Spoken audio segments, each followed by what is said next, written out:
안녕하십니까. 저는 서울광동센터 김현진 센터장입니다. 오늘도 그 브링트 영어 좀 발표하려고 하는데요. 어, 일단 잠시만요. 네, 시작해 보겠습니다.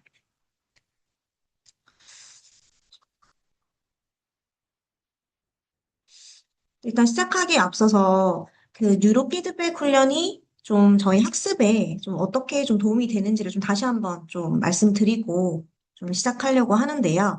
일단 저희 뉴로 피드백 훈련이 학부모님 입장이랑 좀 학생들 입장에서 좀 어떻게 도움이 되고 실제 고민되는 부분이 어떻게 해결이 되는지 제가 실제 좀 아이들을 상대하면서 좀 느꼈던 부분들을 좀 위주로 말씀드리겠습니다. 일단 학부모님 입장에서는요. 좀 아이들이 분명히 학원을 다니고, 고가의 과외도 하고, 분명히 인터넷 강의에도 우리 되게 좋은 게 많잖아요. 스타 강사도 되게 많고, 소위 1타 강사들의 수업이 굉장히 많습니다. 근데 그렇게 수업을 많이 듣고, 학원도 많이 다니고, 할 거 다 해줘요. 근데 성적이 제자리라는 거죠. 이럴 때, 이제 어머님들은 고민이 가장 크시고, 상담 요청을 많이 하세요. 그때 제가 뇌파 측정을 되게 많이 해드리긴 하는데, 이럴 때 저희 뉴로 피드백 훈련이 어떻게 도움이 되는지 보시면요. 이게 조금 가려졌나요? 보이는지. 네. 지식을 주입하기 전에 뇌 신경망의 흡수력을 먼저 키워주는 게 필요한 거죠. 그러니까 공부를 할 수 있는 뇌를 만들어주는 게 핵심이라는 거죠. 근데 그러기 위해서는 저희 뉴로 피드백 훈련이 필수다. 그래서 실제 이걸 하고 안 하고는 뉴로 피드백 훈련을 하고 수업을 하고 하는 것과 하지 않고 수업을 하는 건 정말 천지 차이입니다. 직접 경험을 한번 해보시면 좋을 것 같습니다. 그리고 집중도 진짜로 집중하는 것과 가짜로 집중하는 게 있죠. 저희가 책상에 진짜 오래 앉아있는 친구들, 요즘에 아이들 그 초식에 재면서 하루에 몇 시간 공부했는지를 항상 재고, 그걸 기록해 놓고, 스스로 계획을 잡아서 공부하는 그런 좀 패턴들이 좀 있는데요. 근데 항상 하루에 8시간 이상 공부를 한 친구들이, 저는 이렇게나 공부를 했는데 성적이 오르지 않아요. 이렇게 얘기를 한다거나, 어머님들도 말씀하세요. 우리 아이가 하루 종일 앉아있다. 학교에 갔다 오면 항상 책상 앞에 앉아서 계속 공부하고 있다고 얘기를 하시거든요. 근데 왜 성적이 오르지 않냐? 라고 많이 말씀을 하시는데, 다들 아시겠지만, 예상이 가시겠지만, 아이는 분명히 깨어 있고 공부를 하고 있다곤 하지만, 머릿속에서는, 이 뇌는 잠을 자고 있다고 보면 될 것 같아요. 그래서 제가 졸음 주파수라고 말씀드렸는데, 이 수면 뇌파에 해당하는 세타파, 이게 가득할 때 아이들은 아무리 공부해도 멍하고 내용이 들어오지 않는 거죠. 그래서 저희 뉴로 피드백 훈련을 통해서 이제 이게 솔루션이 가능합니다. 해결이 가능해요. 뇌파 측정을 일단 먼저 하고요. 그럼 그 아이의 실제 실시간 이 뇌의 상태를 알 수 있고, 거기에 맞게 뇌파 훈련을 해주면 아이가 뇌파가 바뀌면서 아이의 학습 상태도 바뀌고 공부할 수 있는 뇌가 될 수 있어요. 실제로 그렇게 했을 때 수업을 하거나 공부를 하면 정말 정말 정말 달라요. 수업 설명을 했을 때 그 설명을 이해하는 속도나 이 흡수력이 굉장히 다릅니다. 그리고 가장 고민하는 것 중 하나, 시험 불안입니다.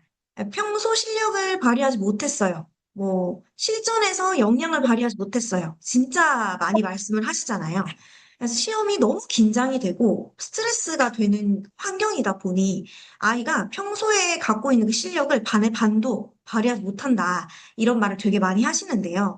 사실 이거는 좀 성격적인 부분도 없지 않아 있는 것 같고요. 좀 아이가 평소에 연습을 얼마나 많이 했냐, 안 했냐도 좀 차이가 있을 텐데요. 저는 뇌파 훈련을 알고 나서부터, 와, 진짜 이거는 정말 기적이다. 뇌파 훈련을 통해서 이 시험 불안도 컨트롤이 된다는 게 이건 정말 너무 감사한 일이거든요. 그래서 이건 왜냐면 제가 항상 강사로 일을 하고 학교에서도 일을 하면서 아이들에게 제가 해줄 수 있는 게 한계가 있잖아요. 특히 시험 실전에서 아이들이 어떻게 하는지, 특히 그 시험 실전에서 집중을 하고 실수를 하지 않고 평소 실력을 발휘할 수 있게끔 해주는 게 사실 제 컨트롤 받기라고 좀 생각을 했거든요. 근데 제가 이 뇌파 훈련을 알게 되면서 내가 이렇게 도와줄 수가 있구나. 여기에서 굉장히 자신감이 생기고 좀 아이들과 학부모님에게 적극적으로 이렇게 추천을 하게 된 게 실제 시험 볼 때 아이들이 불안함이 많이 줄어든대요. 그리고 안정이 되니까 평소에 하던 실수도 많이 줄어들 수밖에 없고요. 그리고 그 시험 볼 때 이 시간 부족 있잖아요. 저희가 긴장이 되고 아이들이 많이 떨리고 스트레스를 받고 이러면 이 시간 내에 문제를 다 풀지를 못하는 거죠. 그래서 시간 부족했어요. 이런 말을 좀 요즘 많이 못 듣는 것 같아요. 그래서 제가 솔루션에 적어놨지만 감정 조절 주파수, 뭐 우리 알파파나 SM알파 이런 것들을 안정시켜서 시험장에서도 이 평정심을 가질 수 있게 그리고 집중력도 100%로 발휘할 수 있게끔 그걸 유지할 수 있게끔 도와주는 게 바로 뉴로피드백 훈련이라는 거죠. 네, 이런 부분을 저희는 어필을 하고 있습니다. 그리고 학생들의 입장에서도 마찬가지입니다. 요즘 아이들이 굉장히 핸드폰을 다 달고 살잖아요. 그래서 저희가 이 숏폼이라는 이 금방금방 넘어가는 이런 이 컨텐츠를 보면서 아이들의 뇌가 거의 팝콘처럼 이렇게 팍팍 터진다면서 팝콘 브레인이라는 말을 요즘 쓰는데 쇼츠와 릴스 때문에 이 아이들이 비문학 같은 그 긴 글을 꾸준히 읽지 못, 진득하게 읽지를 못하는 거죠.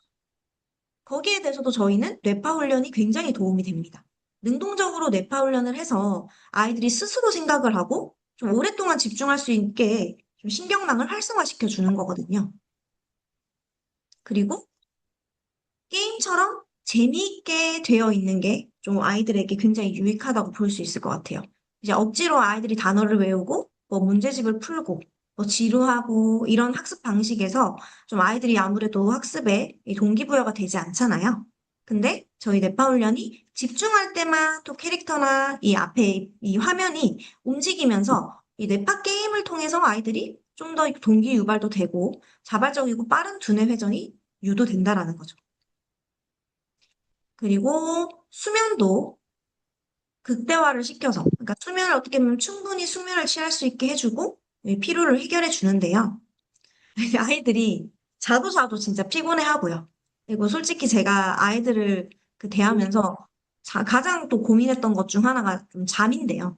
특히 이제 고3까지 이제 고등부 쪽으로 가면 갈수록 아이들이 수면이 부족해지고 이제 수업 시간에 졸 수밖에 없고 제가 음성을 하겠습니다. 음,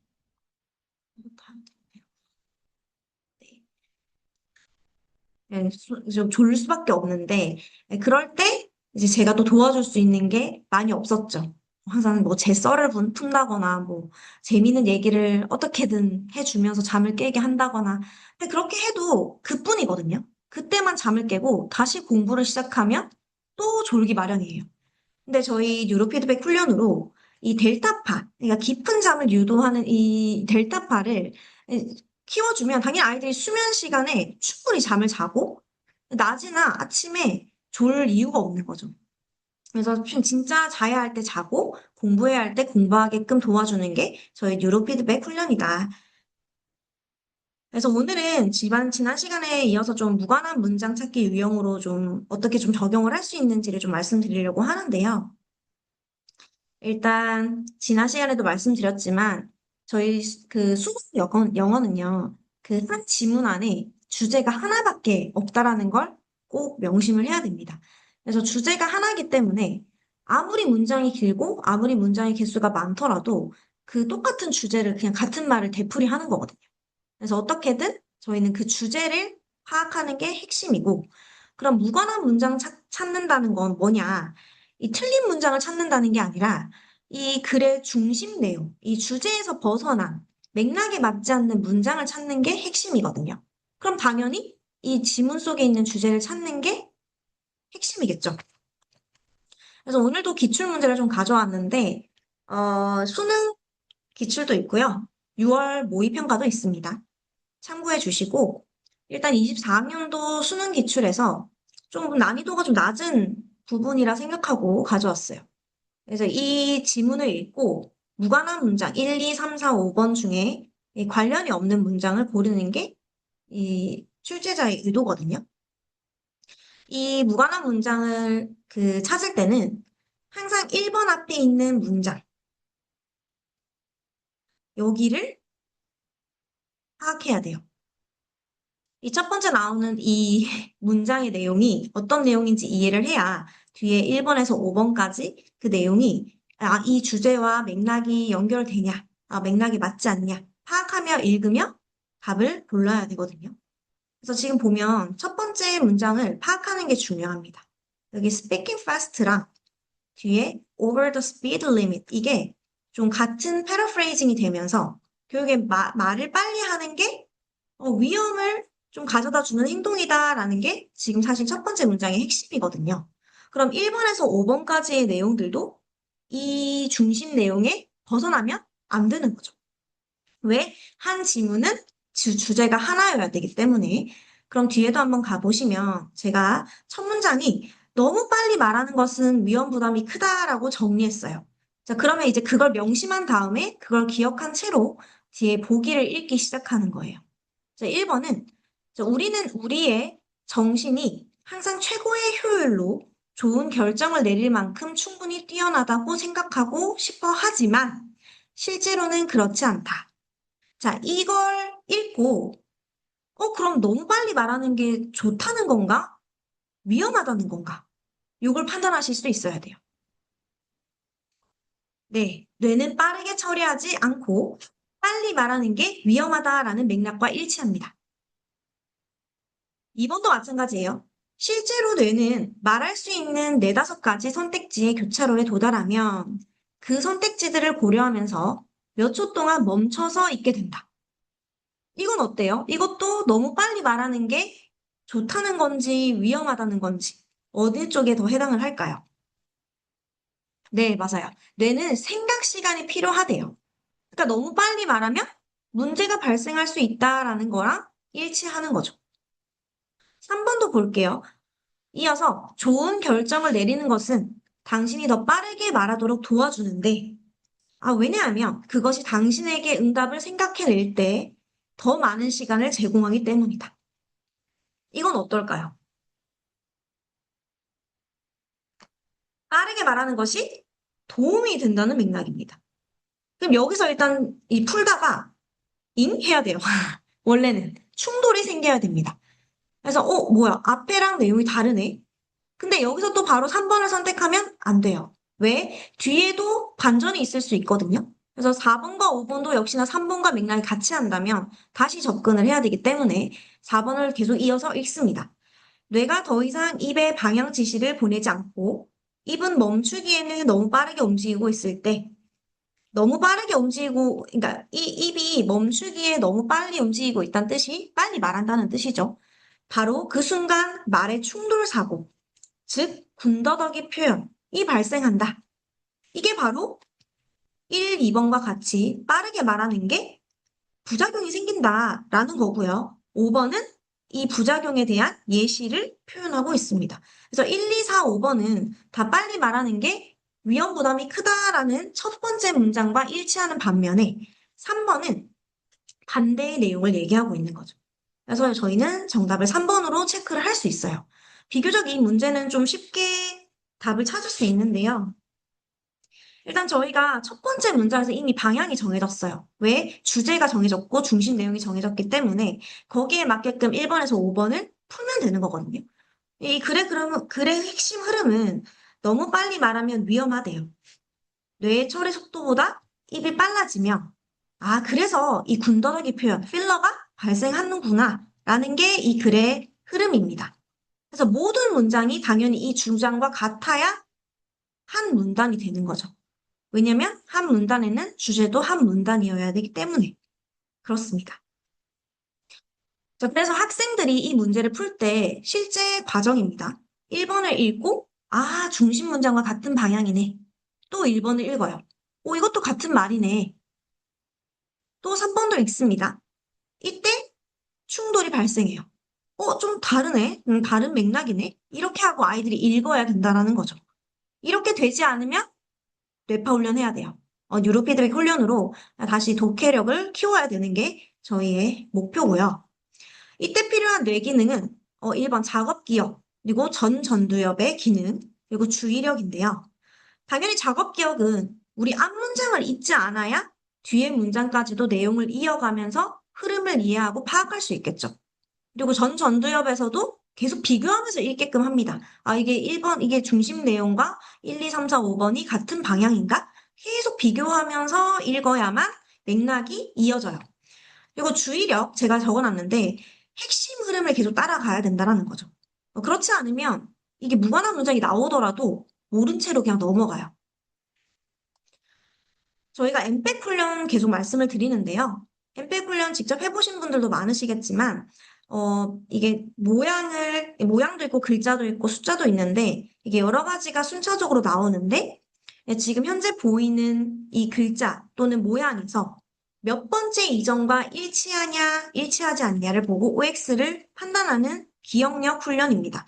물론 이제 엠팩 1도 있고 엠팩 2도 있는데, 아마 해보셔서 아시겠지만 엠팩 1보다는 엠팩 2가 훨씬 더 난이도가 높죠. 왜냐면 한 세트씩 나뉘어져 있는 게 아니라 이어서 계속 기억을 하며 풀어가야 되거든요. 그래서 제가 일단 엠팩 1만 일단 좀 가져와 봤는데, 일단 저희가 여기 톱니바퀴를 가지고 저희가 여기 난이도를 설정할 수가 있습니다. 그래서 여기 스텝에 보통 4백부터 시작을 하긴 하는데요. 그래서 1백부터 끝까지 좀 여러분이 선택할 수 있고요. 스타트를 누르시면 이 모양이 나옵니다.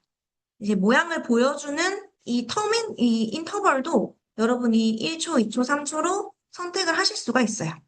그래서 지금 굉장히 빠르게 넘어가고 있는데요. 그래서 지금 모양이 같냐, 다르냐 선택하게끔 하는 거예요. 그럼 이게 왜 독해에 도움이 되냐? 여기 보면 작업 기억을 강화시켜 주고요.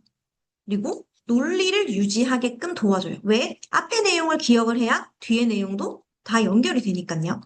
우리 논리도 이 수능에 나오는 그 특유의 논리가 있는데 그 수능 영어의 논리를 이 우리 뇌가 익숙해질 수 있게 도와주는 게 이 엠팩 훈련의 장점 중 하나입니다. 그리고 정보를 추적해 간다라고 적어놨는데 아까 위에 논리를 유지한다랑 똑같은 맥락으로 보시면 돼요.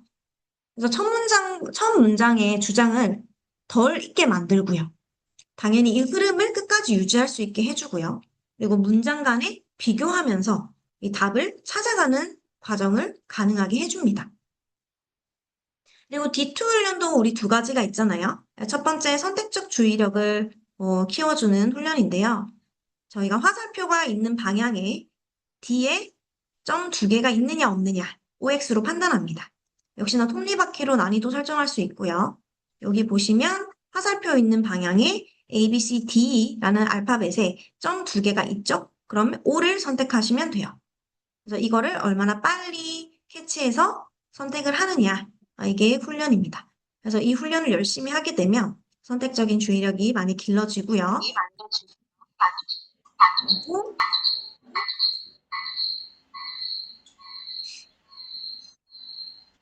이거는 또 D2의 또 다른 훈련인데요. 이것 또한 톱니바퀴로 난이도 설정할 수 있어요. 테스트 횟수나 이 블록이 4 곱하기 4에서 10 곱하기 10으로 저희가 선택을 할 수 있어요. 그래서 왼쪽에 나오는 모양과 같은 거를 시간 내에 찾으면 돼요. 다 찾을 때까지 넘어가진 않거든요. 이렇게 찾아가면서 넘어갑니다.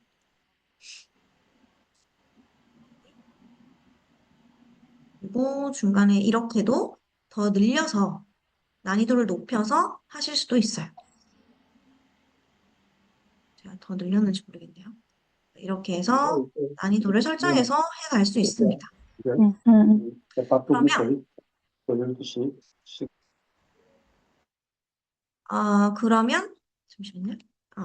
D2 훈련을 하게 되면 선택적 주의력이 강화되고요. 그리고 집중이 지속된대요. 계속 집중을 할 수 있게끔 도와주고요. 그리고 저는 이게 굉장히 중요해요. 무관한 정보를 억제할 수 있는. 그러니까 다시 말하면 핵심적인 키워드를 선별해낼 수 있는 이 기능이 강화되기 때문에 무관한 문장 찾기 할 때 굉장히 도움이 됩니다.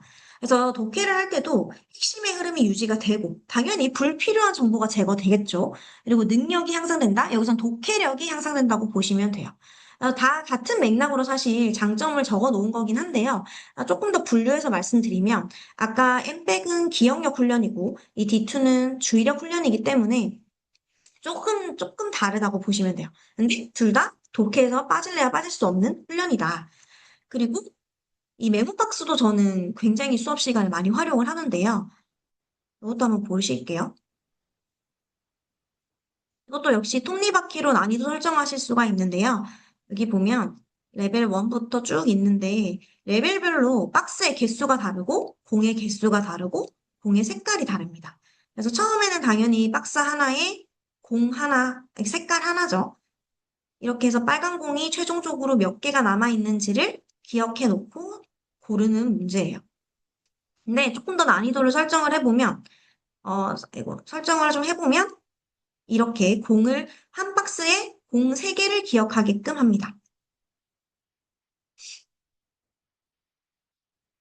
파란색 공이 왔다가,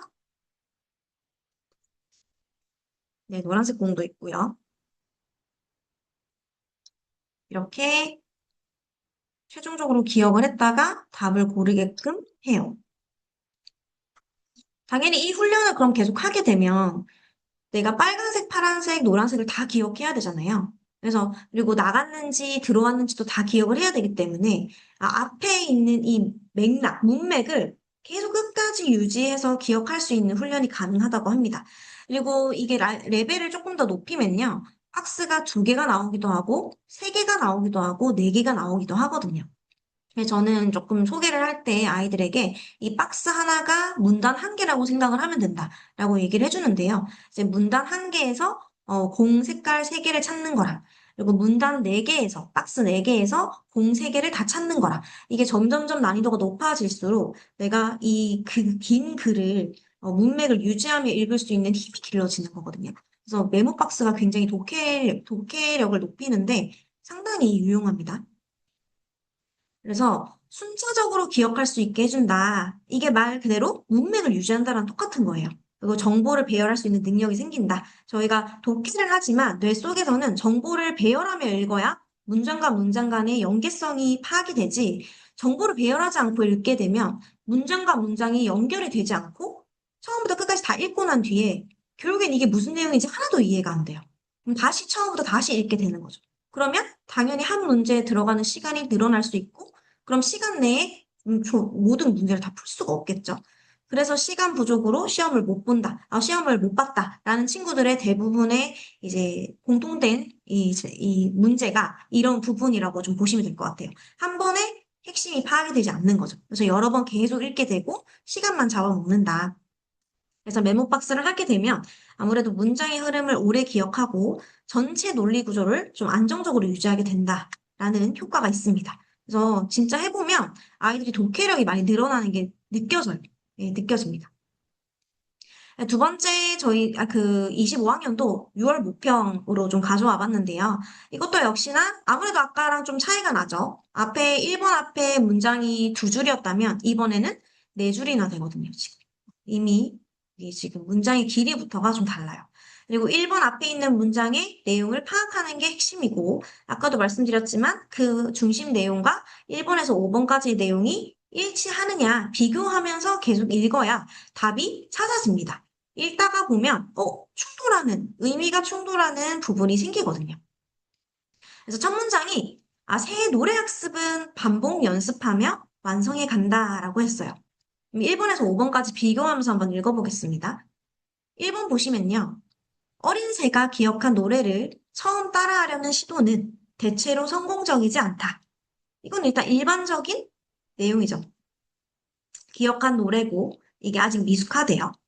초기의 노래는 음정이 불안정하고 박자가 일정하지 않으며 음의 순서가, 음의 순서가 뒤섞이거나 부정확할 수 있대요. 이것도 연습 초기 상태를 설명하고 있는데 이것도 역시나 아직 완성되지 않은 노래라고 지금 하고 있습니다. 자, 3번에 그러나 몇 주 혹은 몇 달 동안 기록한 노래의 음성 그래프를 보면 이 연습 기간 동안 새는 자신의 노래를 점점 정교하게 다듬어 결국 기억한 노래를 정확히 복제하게 된다.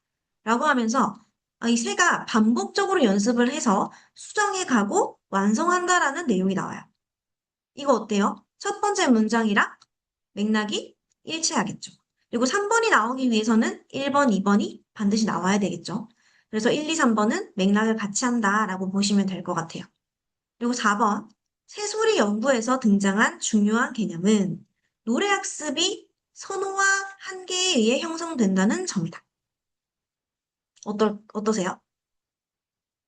네, 학습에 영향을 주는 일반적인 원리를 지금 얘기하고 있습니다.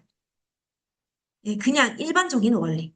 이게 지금 첫 번째 문장에 새 노래 학습이 반복 연습하고 완성해 간다라는 내용과 상관이 있는 걸로 보이시나요? 관련이 없어요. 5번 보시면요. 이 과정은 자신의 노래를 스스로 듣는 것을 필요로 한다. 새들은 기억한 이후 연습 전에 청각을 잃게 되면 그 노래를 재현할 수 없다. 라고 하면서 연습 과정을 설명해 주고 있고 반복 수정하는 이 메커니즘을 설명을 해 가고 있거든요. 역시나 첫 번째 문장의 맥락과 일치하죠. 그래서 이렇게 비교해 가다 보면 4번이 아니라는 게 당연히 발견이 됩니다. 물론 이게 난이도가 좀 그래도 중 난이도기 때문에 단어, 어휘, 표현이나 문장의 구조나 이런 부분이 좀 아무래도 난이도가 있긴 하죠. 하지만 그걸 다 내가 해석해 가고 내용을 이해했다라는 전제 하에 독해력으로만 봤을 때는 비교해 가면서 읽으면 그렇게 어렵지 않은 문제입니다. 그래서 글의 핵심 흐름은 기억을 하고 연습을 해서 미완성됐던 게 점점 완성이 되어가고 점점 정확해진다라는 거예요. 그래서 새는 기억한 노래를 반복 연습하며 완성해 간다가 이 글의 핵심 흐름이죠. 근데 4번은 다른 일반적인 원리를 얘기했기 때문에 무관한 문장으로 보실 수가 있겠습니다. 그래서 아이들이 4번을 선택을 많이 안 하는 이유가 내용 자체가 좀 틀린 말은 아니라는 거죠.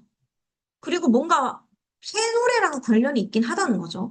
그래서 아이들이 이걸 읽으면서 관련 있는 내용 아닌가? 하면서 착각을 하게 돼요. 그래서 제가 지난 시간에도 말씀드렸지만 우리가 매력적인 오답이라는 건 이 지문 속에 지역적인 내용, 그러니까 일부분, 단어 하나하나에 좀 중복돼서 나오는 걸 끌어다가 매력적인 오답으로 만들어서 제시할 가능성이 있습니다. 그래서 이거에 속지 않으려면 내가 중심 내용을 찾을 수 있어야 되고 중심 내용과 1번에서 5번 선지를 비교하면서 답을 찾을 수 있는 능력을 길러야 절대 속지 않을 수 있겠죠. 그러기 위해선 저희 뉴로 피드백 훈련을 반드시 해야 된다고 생각합니다. 아까도 보여드렸기 때문에 영상은 따로 보여드리지 않을 거고요. 역시나 엠팩 훈련, 저희 기억력 훈련이 집중을 유지할 수 있게 해주고 불필요한 정보를 억제시켜 준다는 점에서 굉장히 도움이 됩니다. 그래서 작업 기억에 제가 앞 문장을 잊지 않고 핵심 주장을 유지한다라고 말씀을 드렸는데요. 결국에는 같은 얘기인데 문맥을 계속 연결하면서 읽을 수 있게 해준다는 거예요. 그리고 논리도 첫 번째 문장을 끝까지 유지하면서 독해할 수 있게 도와준다라는 거죠. 그래서 핵심 주장을 오래 유지하고 당연히 흐름이 추적이 되고 그게 안정적으로 계속 추적을 해가며 글을 읽을 수가 있고요. 그리고 가장 중요한 건 문장 간의 비교가 빨라진다라는 겁니다. 그럼 빨리 답을 고를 수 있겠죠. D2 훈련도 집중을 유지하고 역시나 불필요한 정보를 억제시켜 주는데요. 역시나 선택적인 주의력에 보면 필요한 정보만 추적한다고 제가 적어놨잖아요. 이게 바로 이 핵심 중심 내용의 맥락이 일치하는 건지 아닌지를 바로 문장을 보면 파악이 되어야 되는 거죠. 시간 내에 문제를 풀기 위해서는 이 필요한 정보를 추적해가는 그런 능력이 굉장히 중요합니다. 그리고 끝까지 이 중심 내용이 유지가 되어야 되기 때문에 저희가 아까 D2 훈련에서 그 왼쪽에 있는 그림과 오른쪽에 있는 그림 4 곱하기 4, 6 곱하기 6, 이렇게 8 곱하기 8 여기에서 고르는 D2 2 훈련에 이게 가장 큰 장점이 이 전체 지문, 문단위 하나가 한눈에 보이게 된다라는 거예요. 그래서 끝까지 글의 흐름이 보이고 내가 파악을 할 수 있는 힘이 생긴다고 합니다. 그래서 헷갈리는 정보를 제거하고요. 그래서 당연히 오답을 제거하는 속도도 증가할 거고 이 글의 흐름을 이탈하는 걸 빨리 감지하는 거죠. 그래서 읽다가 금방 충돌이 돼요. 좀 이거 이상한데? 그리고 바로 캐치를 하게 되고 답을 찾는 속도가 빨라집니다. 메모박스도 문맥을 흐름을 유지시킬 수도 있다고 했잖아요.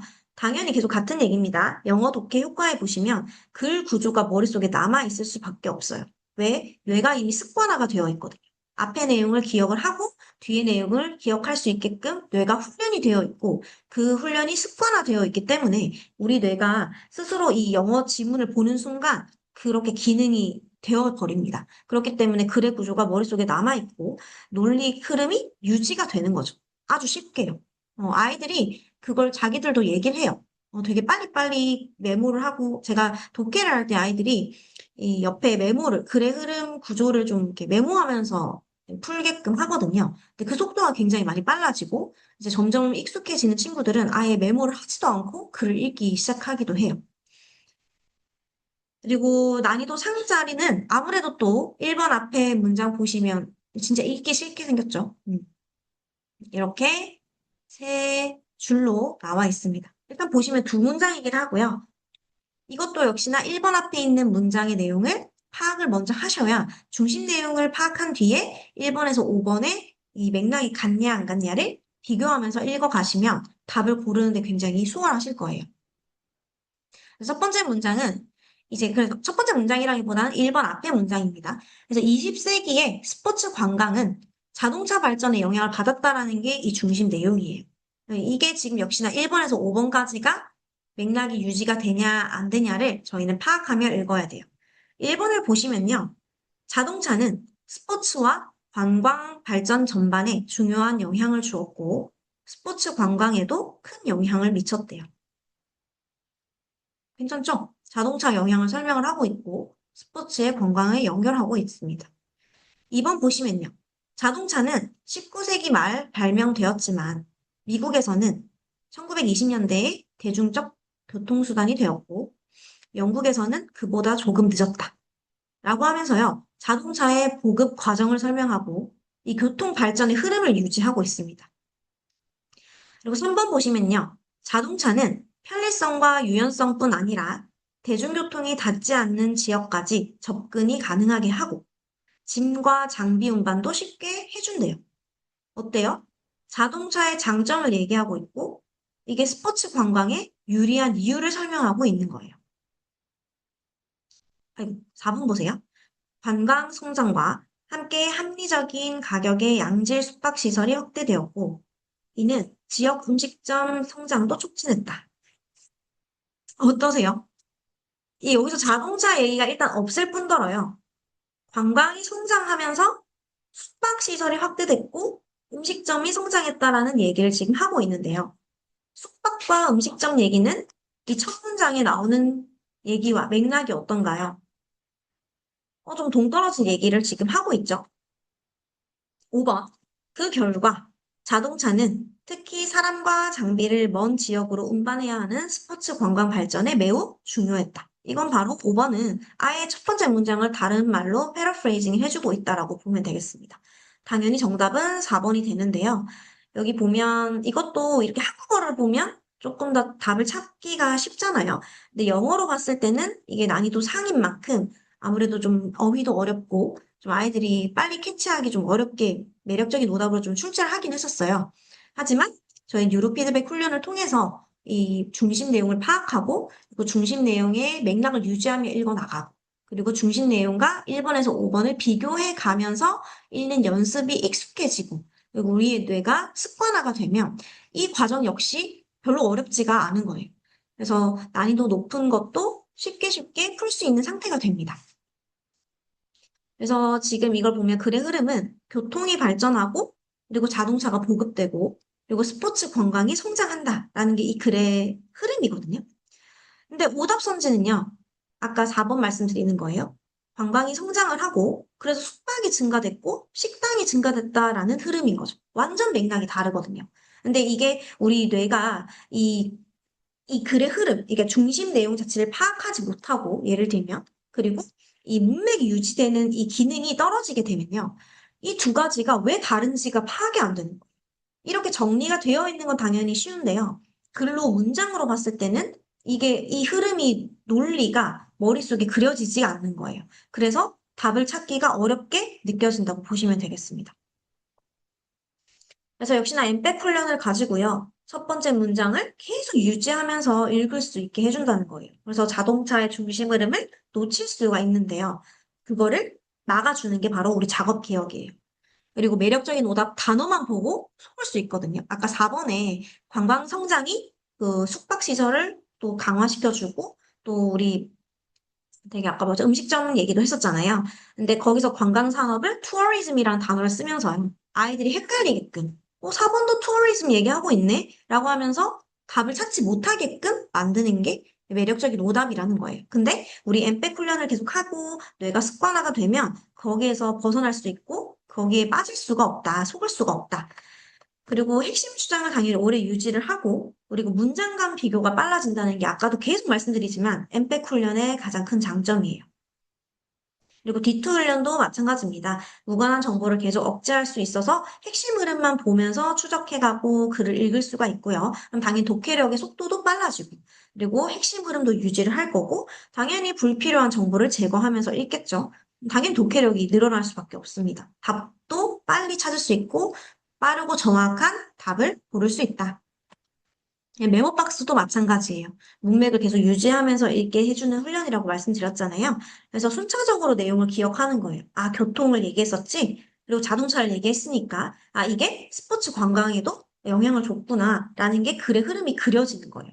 글을 읽으면서 논리가 파악이 되고 글의 구조가 그려지는 거거든요. 그래서 메모 박스가 굉장히 이 문맥, 우리 지문을 글의 흐름을 유지하면서 읽는데 굉장히 유용하다고 보시면 될 것 같아요. 그래서 영어 독해를 했을 때, 아까도 말씀드렸지만 계속 반복되는 얘기입니다. 핵심 흐름이 유지가 되고 있고, 독해 능력이 향상됩니다. 이거는 좀 직접 한번 해보시고 글을 한번 읽어보셔도 이게 좀 습관화가 되면 내가 이 글을 읽는 속도가 빨라지고 속도만 빨라지는 게 아니라 글의 주제도 파악이 되고 이 글의 내용이 바로 들어오는 것도 좀 많이 느껴지거든요.